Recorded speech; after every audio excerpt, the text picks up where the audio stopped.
Amigas, amigos, sean bienvenidos a este su espacio del sabor y del saber.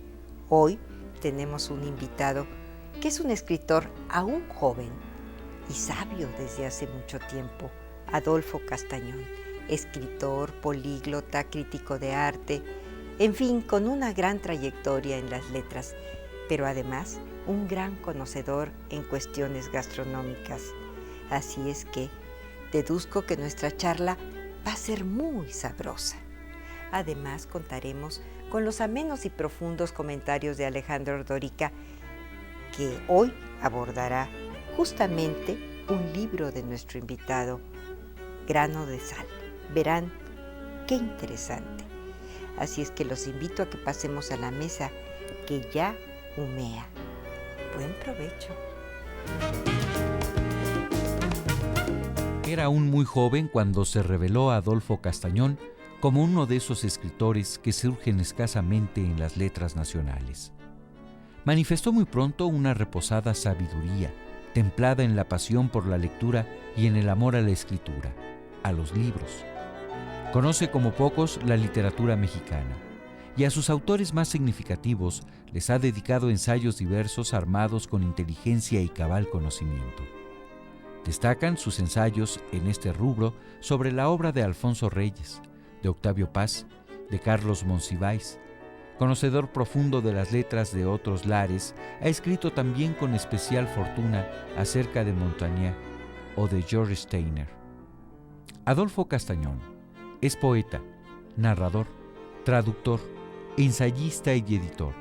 Actividades donde ha desplegado con brillantez una labor infatigable. Un prosista original, cuidadoso y vertiginoso a un tiempo, observador, curioso de las cosas del mundo aparente y de las que ocurren en el fondo o en realidades distintas, incluyendo temas propios de la gastronomía. Caballero de la Orden de las Artes y de las Letras por el Gobierno de la República Francesa desde 2004. Con nosotros, Adolfo Castañón. Estamos con Adolfo Castañón, un hombre con una gran trayectoria en las letras y la cultura. Gracias por haber aceptado esta convocatoria tan cariñosa. Gracias, Marta, por la invitación y también gracias a todo el equipo, también a Alejandro Ordorica, y pues estoy muy contento de estar aquí en este espacio contigo en torno al fogón de la cocina y en torno al fuego de la amistad. Ay, sí, que de veras esa es la que más une y a la que aquí honramos semana a semana.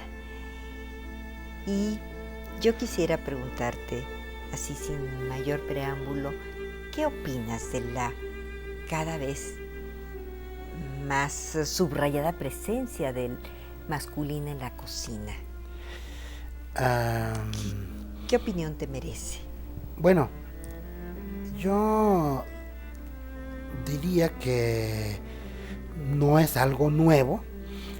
Los grandes autores de libros de cocina desde el siglo XVII, XVIII han sido hombres, pero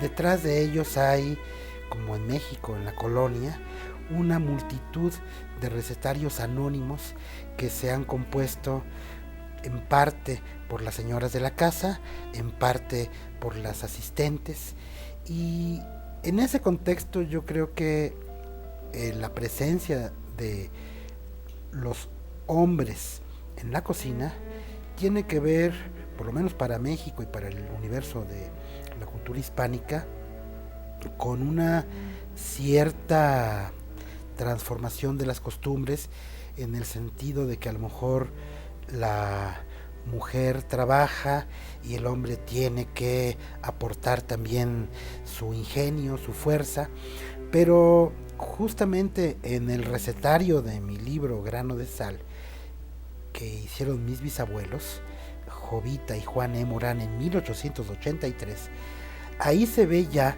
que ese libro está escrito por los dos, o sea, ya por lo menos de un siglo y medio para atrás, estamos viendo que hay una correlación, una colaboración del hombre y de la mujer en el taller que es la cocina. Creo que también en la vida cotidiana, en la vida moderna, la presencia del hombre tiene que ver con otro tema, que es la cocina dominguera.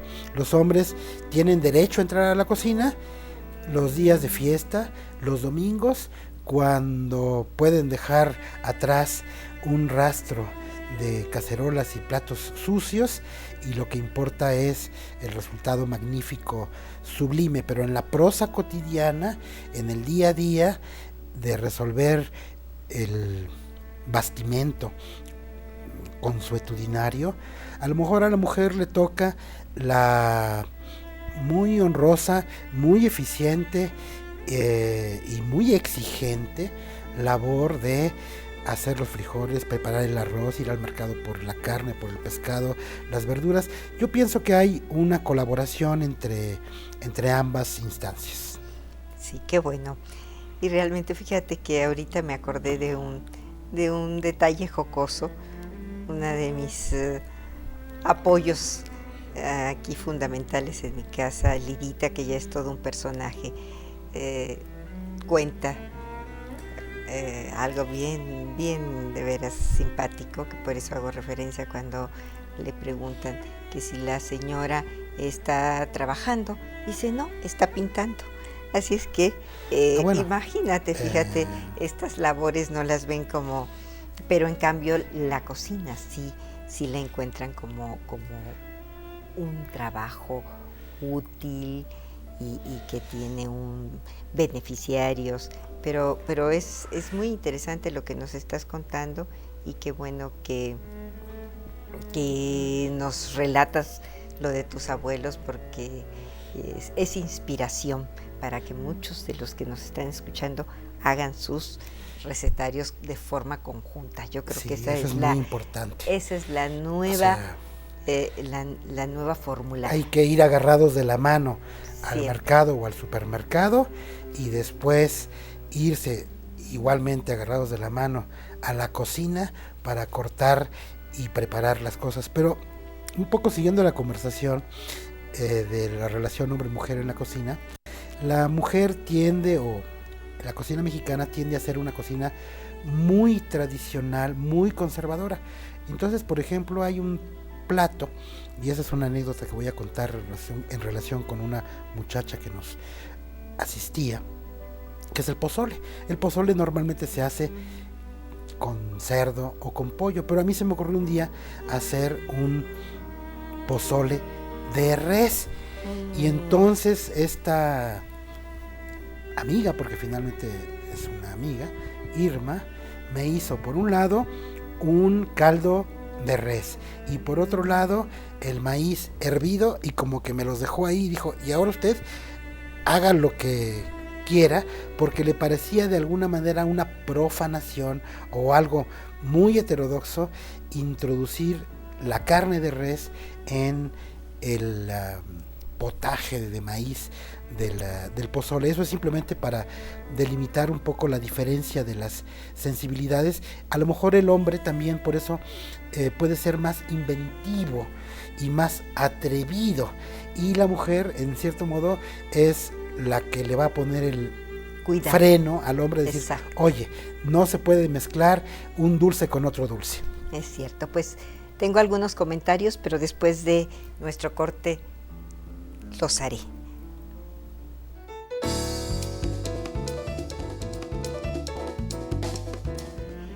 Adolfo, bueno, en relación a lo que me comentabas, me vino una imagen en relación a la cultura judía, a las costumbres gastronómicas de ellos, que no mezclan, ¿no? Y quizá esto tenga que ver lo que hizo tu amiga Irma. Claro, bueno, yo creo que esta ortodoxia de la cultura hebrea pues tiene unas raíces muy poderosas, y ellos tenían una gran desconfianza de todo lo que provenía del mar. El mar donde habitaba el demonio Leviatán y el demonio Behemoth. Entonces todo lo que fuera moluscos, crustáceos, estaba prohibido, y lo único que estaba tolerado en la cultura hebrea era el pescado, cierto tipo de pescado, de preferencia pescado de agua dulce, y por eso los cristianos primitivos eligieron como símbolo de Jesucristo, del cristianismo, a un pescadito, porque el pescado es el más puro habitante del mar, pero además tiene una ventaja o una virtud, que es que no habla. El pescado no habla. Fíjate qué interesante. Y cuando uno ve ese símbolo, yo creo que pasamos por encima de los símbolos sin preguntarnos mucho, pero ahí hay una Los símbolos lección son muy poderosos. que es muy elocuente, ¿no? Claro que Ahora, sí. no es la única cultura gastronómica en el mundo, la cultura hebrea, y cada una de las culturas gastronómicas, yo diría, tiene unas ortodoxias, tiene unos temas prohibidos y unos temas permitidos. Sí, nada menos, según recuerdo, por ahí leí de Max Weber que él hace toda una serie de estudios muy profundos en cuanto a las religiones y la gastronomía, y que tiene mucho que ver con lo que estamos platicando. Pero bueno, yo tengo muchas preguntas y no me quiero quedar con ellas todas en el tintero, y bueno, yo quería también preguntarte que en qué medida reduce estas prisas de la modernidad la posibilidad de que se dé este movimiento del slow food.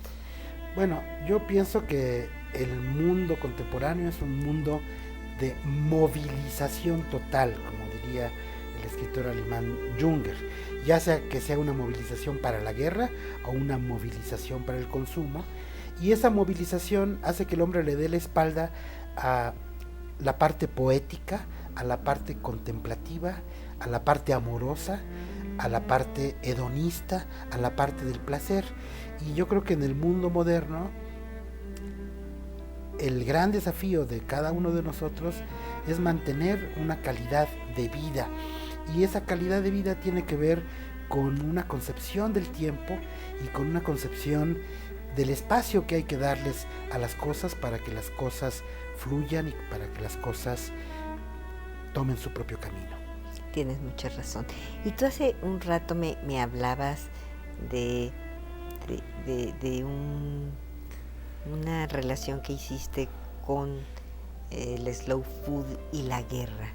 Eso me gustaría que me lo comentaras. Bueno, te platicaba yo que en la operación Tormenta en el Desierto, cuando invaden los Estados Unidos Irak, aparte de lo que haya sucedido, se da un momento en el cual a los soldados se les dan charolitas con comida prefabricada de alta calidad, mismas que después van a ser aplicadas para el consumo contemporáneo en los supermercados, y hay una relación pues entre la cocina y la guerra que ahorita no es posible explayar mejor. Pero algún día lo haremos. ¿Cómo no?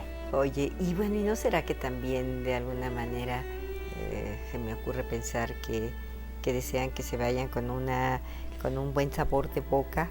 Es triste decirlo, pero bueno, también es esa idea, ¿no? ¿Tú lo puedes contemplar como una posibilidad? Pues yo lo contemplaría también como una posibilidad, porque además entre la guerra y la contemplación hay unas relaciones singulares. Sí, tienes razón. Pues vamos a un corte y regresamos con nuestra plática.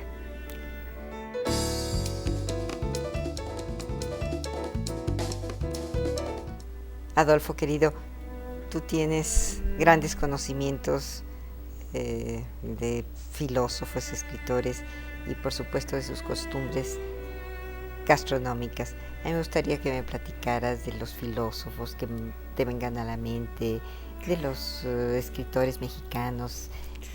Yo estoy cierta que el público estaría ávido de escuchar estos comentarios.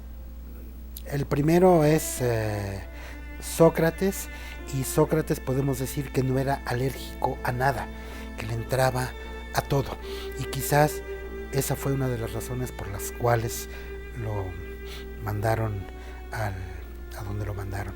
Otro que me llama la atención por sus prácticas gastronómicas es Spinoza, quien al parecer consumía una manzana diaria. Yo decía, no sé si cocida o cruda. Montaigne era un gran vividor, comedor, bebedor. Le ponía siempre agua al vino y vino al agua. Entre los escritores mexicanos, para dar un salto, bueno, Voltaire era un gran amateur de todo tipo de placeres, incluida la comida. ¿Y qué comía? A Voltaire le gustaba mucho la marinería, los pescados.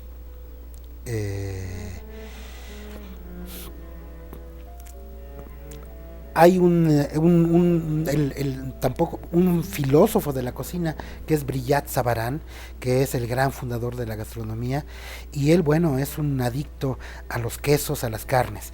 En México, a mí me gustaría resaltar las figuras de tres grandes escritores, que son Alfonso Reyes, que escribió un libro de cocina, o dos, Memorias de Cocina y Bodega y Minuta. José Vasconcelos, que uno no piensa que Vasconcelos hubiese sido un gran gastrófilo, pero lo era, un gran amateur de la cocina mexicana, un descubridor de la cocina latinoamericana. Y otro, por supuesto, es Salvador Novo. Y de hecho tu pregunta me hace pensar que quizás se podría escribir una historia de las ideas en clave filosófica y preguntarse, por ejemplo, ¿qué comía Borges? Bueno, Borges comía una papita hervida, un poco de pasta muy simple, a veces una carne, un vaso de leche, cero alcohol. En cambio, Ernest Renan era un hombre voluminoso que le gustaba mucho, como a Chesterton, la carne de res, la carne de buey, los cocidos, y era un gran amateur del vino. Otro monstruo de la erudición que también tenía su filo gastronómico es Marcelino Menéndez y Pelayo, que además de tener esta memoria prodigiosa y maravillosa, tenía un buen diente. Y no me gustaría dejar de mencionar por lo menos a una mujer, voy a mencionar a otras, que es a Sor Juana, porque Sor Juana entra a la cocina con una idea de aprender, una idea de jugar y aprender, y esos recetarios transmitidos del convento de San Jerónimo que nos ha transmitido Josefina Muriel, recién fallecida, son muy elocuentes a propósito de esta voluntad lúdica de Sor Juana, que después, mucho más adelante, tomará una Laura Esquivel. Bueno, ya me gustaría preguntarte a ti, porque ya estamos a punto de terminar, ¿cuáles son tus platillos favoritos? ¿Qué come Adolfo Castañón? Bueno, cuando puedo hacerlo, me gusta cocinar una trucha con salsa de pera. La trucha se hace 6 minutos de cada lado, mitad mantequilla, mitad aceite. Paralelamente se hace un puré de pera. Cuando la trucha ya está lista, se empanizó por supuesto, se le quitan las espinas y se ponen los filetitos de trucha acompañados de la pera, y es un plato bastante respetable. Y se oye delicado. Sí, de hecho en una de las fotos que traje, bueno, viene fotografiado Adolfo Castañón con ese plato. Pues muchísimas gracias, Adolfo. Yo sé que nuestro querido público se va a quedar con todas estas reflexiones tan profundas y que nos has compartido, y además con una receta maravillosa. Yo la voy a cocinar. Es infalible, te lo prometo, hoy mismo. Así es que de veras ha sido muy, muy, muy, muy hermoso tenerte aquí. Muchas gracias, Marta, muchas gracias a todos ustedes, Javier, Alejandro, y al público. en primer lugar. Ay, no, gracias a ti, gracias de verdad.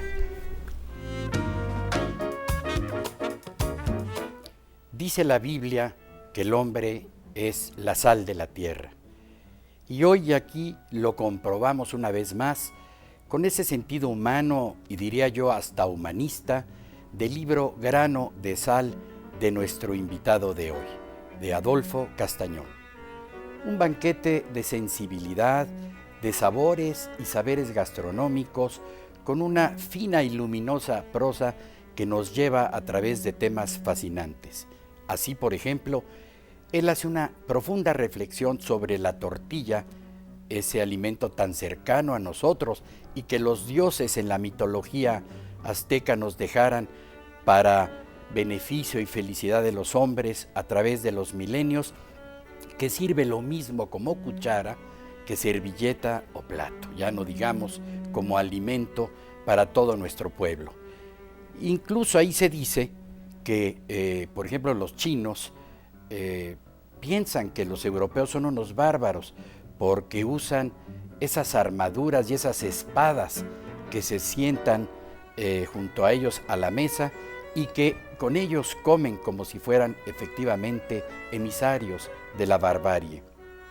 También de ciertos toques que él va encontrando muy extravagantes y raros a lo largo de su vida en ciertos mesones y tabernas, como el pastel, fíjense ustedes, el pastel de lavanda o el vino de albahaca. Pero también nos habla que el mexicano come al aire libre. Y es que, derivado de la cultura española, salir a comer es salir a comer al aire libre, para que nos vean y para que también se transmine ese poder de que somos capaces de estar y pagar un restaurante. Y así también habla de ese platillo que va más allá del postre, que es la siesta, que aunque usted no lo crea, lo recomiendan muchos doctores como una fuente de la juventud y que no hay que confundir, ojo, con el coyotito, que ese es antes de la comida y ese pudiera ser más pernicioso, porque es un estado en donde quizá las células se van comiendo a sí mismas a falta de un alimento. Y igual nos receta un conjunto de platillos que son obra de su bisabuelo, de Juan Morán, desde 1883, donde me llama la atención incluso nombres simpáticos como tapada gallina y gallina tapada, de ida y vuelta, de tal manera que para postre también podemos encontrar las albondiguillas fingidas y si se tratara de vinos, un vino de nogal. Y en sus aforismos ya al final del libro, que yo me pregunto si no es un epitafio, nos dice que cuando un hombre está demasiado tiempo y con frecuencia en la cocina, seguramente está cocinando a su mujer. Misión cumplida, ¿verdad? Fue un programa muy bien balanceado con cultura y gastronomía y conservaremos los conceptos profundos del maestro Castañón y también los elocuentes comentarios de Alejandro Dorica. Y en cuanto a la sugerencia de esta semana, quiero decirles que hagan un huequito para ir a Durango, que es un estado maravilloso en donde encontrarán verdaderas bellezas. Y yo quiero hacer referencia a una en particular, que es la Hacienda La Joya, la cual perteneció por mucho tiempo a John Wayne. Y por supuesto que no se pueden regresar de allá sin haber tomado un dulce que se hace a base de palma muy joven, que se llama Janssen. Van a ver qué rico. Y querido público, ustedes ya saben que mi página web siempre está a sus órdenes con deliciosos platillos elaborados especialmente para ustedes.